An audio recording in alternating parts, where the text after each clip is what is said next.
With a focus on the rehabilitation of flood-affected people, Sindh Chief Minister Murad Ali Shah presented a budget of 2.2 trillion rupees for the fiscal year 2023-24. The budget has a development outlay of 700.1 billion rupees that centers around flood affectees and social protection for the poor. The Chief Minister, during the budget speech, said that the province faced an additional burden this year due to natural disasters and floods. Speaking about the disastrous flood that submerged one-third of the country last year, CM Murad Ali Shah said 87 billion rupees were given for flood rehabilitation under the Provincial Annual Development Programme. The Government of Sindh, along with its partners, also focused on mobilizing resources for recovery, rehabilitation and reconstruction. Federal Ministry of Planning and Development, along with Provincial Planning and Development Department and line departments, coordinated effectively to undertake the post-disaster needs assessment to quantify the damage and losses that were estimated to be more than $20 billion in Sindh, constituting about 70% of the country's damage and losses. The assessment was completed on 28th October 2022. The water was still there, but we completed our assessment. However, the flood water, as I said, had not receded by that time. Government of Sindh proactively worked on developing its own strategic action plan. The flood response aligned with the contours of the National 4R Resilient Recovery, Rehabilitation and Reconstruction Framework, which assessed the financial needs of the province at about $11.6 billion. The post-disaster need assessment, however, formed the basis of Pakistan's advocacy at the Climate Resilient Pakistan Conference held in Geneva on 9 January 2023, where multilateral and bilateral partners pledged $10.96 billion to help the country with post-flood recovery and reconstruction.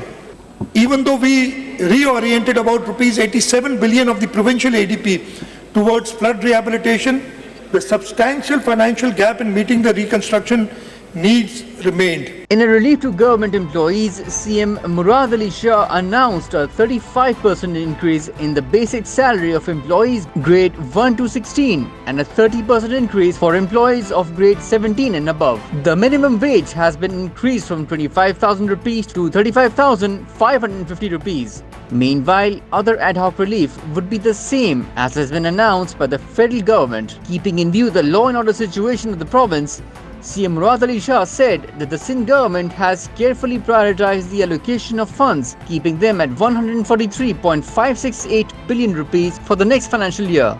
At least 17 people died and over 60 were injured in rain-related incidents as torrential showers battered Khyber Pakhtunkhwa's Karak, Bannu and Lucky Marbat districts on Saturday, according to KP Rescue 1122. The Emergency Rescue Services Director General Dr. Khatir Ahmed confirmed the death toll in an official statement that said roofs and walls of several houses had collapsed due to heavy rain and windstorms. Rescue operations were underway in the 3 affected districts. Hospitals in the affected areas had been put on high alert, while Rescue 1122 and the Provincial Disaster Management Authority were conducting rescue operations. Foreign Minister Bilawal Bhutto Zardari, taking a dig at former Prime Minister Imran Khan, said that the change won't come by attacking military installations. Bilawal was speaking to Al Jazeera exclusively. Bilawal said that Pakistan People's Party has challenged each and every single dictatorship in Pakistan's history. He went on to add that he believes that the PTI chairman's problem with the Pakistan Army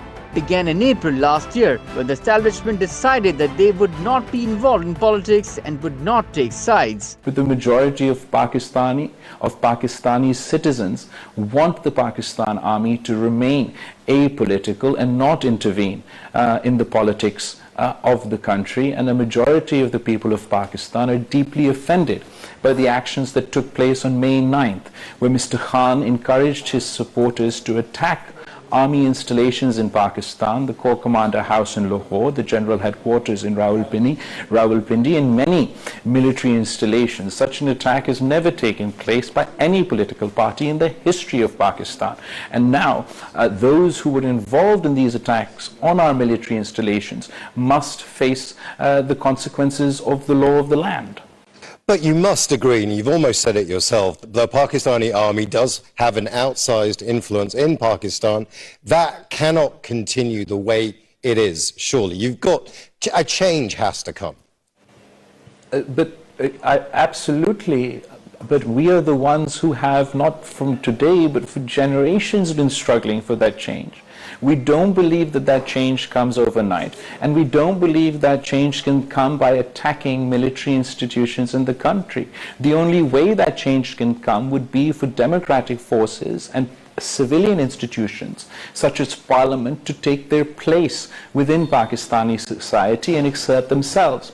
Of course, while Mr. Khan was Prime Minister, he paid very little attention to Parliament, and when he should have been leader of opposition, he left Parliament. The fate of Pakistan can't be decided on the streets of Pakistan. It has to be decided by Parliament, and that is the only way that Pakistani democracy can be strengthened. When civilians take their own space, we'll ease the army out of politics. Old rifts resurfaced in Britain's ruling Conservative Party following former Prime Minister Boris Johnson's abrupt resignation from Parliament. Johnson quit in protest against an investigation by lawmakers into his conduct as Prime Minister during the height of the COVID-19 pandemic, when lockdown-breaking parties were held in Downing Street. In his resignation statement, Johnson railed against the inquiry that examined whether he misled the House of Commons about the gatherings, saying it had not found a shred of evidence against him. He also took aim at current Prime Minister Rishi Sunak.